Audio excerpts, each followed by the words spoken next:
अब ये महज इत्तेफाक नहीं हो सकता कि राहुल गांधी ऐसे ही टहलते हुए बजरंग पुनिया के गांव और उस अखाड़े पहुंच गए जहां से बजरंग पुनिया ने रेसलिंग के दांवपेच सीखे, और वो भी तब जब पहलवान आंदोलन कर रहे हैं, अपने पुरस्कार लौटा रहे हैं। और ऐसे वक्त में राहुल गांधी का वहां पर पहुंचना कई तरह के सियासी संकेत देता है। हालांकि इससे पहले प्रियंका गांधी साक्षी मलिक के घर गई थी, और अब राहुल गांधी उस अखाड़े में पहुंच गए हैं जहां बजरंग पुनिया कुश्ती किया करते थे, जहां से बजरंग पुनिया ने कुश्ती के दांवपेच सीखे। और एक बड़ी खबर आ रही है, रोहतक में भी पहलवानों से मिलेंगे राहुल गांधी। बहादुरगढ़ के बाद अब रोहतक में पहलवानों से राहुल गांधी मुलाकात करेंगे। तो पहले यहां, अब इसके बाद रोहतक में भी पहलवानों से मुलाकात राहुल गांधी करेंगे। तो ये एक इत्तेफाक तो बिल्कुल भी नहीं हो सकता, क्योंकि राहुल गांधी ऐसे वक्त ये मुलाकात कर रहे हैं जब पहलवान आंदोलन कर रहे हैं, अपने पुरस्कार लौटा रहे हैं। और ऐसे वक्त में इससे पहले भी प्रियंका गांधी भी मुलाकात कर चुकी हैं पहलवानों से।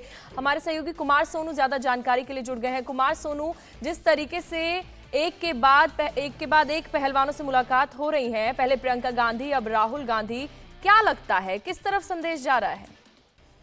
देखिए, जिस तरीके से पहलवान लगातार अपनी मांगों को लेकर अड़े हुए थे, WFI यानी रेसलिंग फेडरेशन ऑफ इंडिया के चुनाव को लेकर और ब्रिजभूषण शरण सिंह पर कार्रवाई को लेकर, और अब जब WFI का चुनाव हुआ, संजय सिंह चुनाव जीते। हालांकि सरकार जो मंत्रालय है उनकी तरफ से जो है WFI के तमाम चुनावों को भंग कर दिया गया, तमाम कमेटी भंग कर दी गई।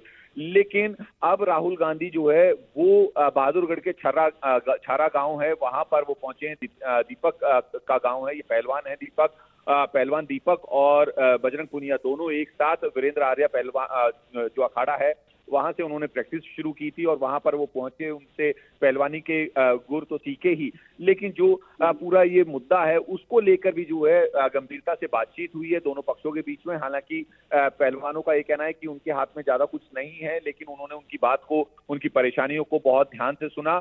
इसके बाद माना जा रहा है कि अब रोहतक के भी में भी जो है जाकर वो पहलवानों से मिल सकते हैं। लेकिन आपको बता दें कि प्रियंका गांधी साक्षी मलिक के घर पर पहुंची थी उनसे मिलने के लिए। मैं यही आपसे जानना चाह रही हूँ, पहले प्रियंका गांधी का साक्षी मलिक के घर पहुंचना, उनसे बात करना, उन्हें सांत्वना देना, उनके साथ खड़े होने की बात कहना। अब राहुल गांधी पहुंच गए हैं बहादुरगढ़, इसके बाद उनका रोहतक जाने का भी कार्यक्रम है। इन मुलाकातों का सियासी संदेश क्या है? ये कोई महज इत्तेफाक तो है नहीं, अगर टाइमिंग के लिहाज से चीजों को समझा जाए।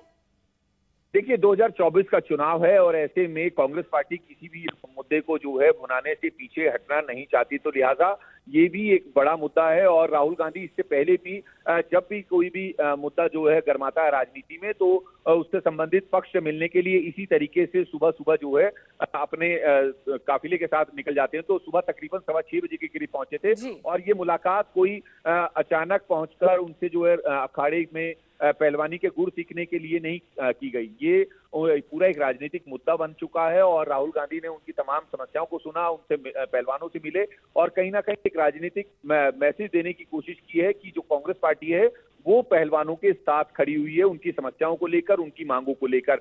फिलहाल अब जो है वहां पर पहलवानों से मिले, बजरंग पुनिया के साथ कुश्ती के हाथ भी आजमाए। लेकिन ये कहें कि ये जो मुलाकात है वो एक सामान्य मुलाकात है, नहीं, ये पहलवानों के अखाड़े में एक राजनीतिक मुलाकात हुई है। राजनीतिक मुलाकात के कई मायने होते हैं, जैसा मैंने कहा कि साल 2024 में चुनाव होने हैं लोकसभा के, और ऐसे में कांग्रेस पार्टी किसी भी मुद्दे से पीछे हटना नहीं चाहती, दूर रहना नहीं चाहती, क्योंकि साक्षी मलिक जो है वो संन्यास लेने का ऐलान कर चुकी है। तो वहीं फिर विनेश फोगाट ने भी अपने अवार्ड्स वापस करने की बात कही है, एक चिट्ठी उन्होंने ट्वीट की है जो प्रधानमंत्री के लिए है।